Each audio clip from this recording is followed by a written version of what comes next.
Baso eskola eredu pedagogikoa hautatzeko arrazoi ezberdinak egon daitezke eta horien baitan eredu honek edo eskaintza honek hartzen du izaera bat edo beste bat.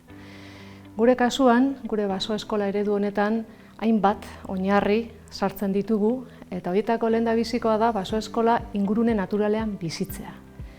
Bigarrenik, gure baso eskola ereduan landa eremura irteerak sistematikoak izatea lehenesten dugu. Alegia urteko programazioan ikasturte hasieratik irteera horiek aurreikustea. Hala, eguraldiak ez izateko halako baldintzarik edo eguraldiaren baldintzapean ez egiteko irteera hauek.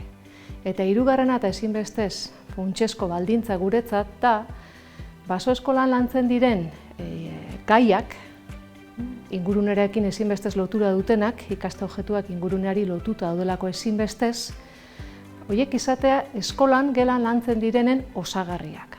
Alegia, baso eskola ez izatea proiektu paraleloa.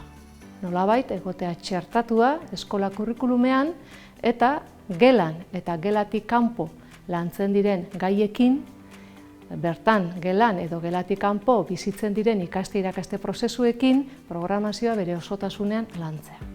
Eta bukatzeko, aipatu behar dugu, ikaste-irakaste prozesu horiek gure baso eskola proiektu honetan metodologia aktiboetan ardaztutako proiektuak izatea lehenesten dugula edo eta horrela irudikatzen ditugula. Hau da, gure kasuan lirateke natur ingurunean dauden elementuak ezinbestez barnebiltzen dituzten disiplinarteko proiektuak beti ere metodologia aktiboetan oinarrituta. Funtsean, esan nahi duguna da, ikaste egoerak, ikaste testu inguruak, baso eremu diala, kasu honetan gure kasuan, natur eremu edo naturgunetan kokatzen diren eremuak eta bertako elementuak bihurtzen ditugula ikaste objektu edo ikasgai.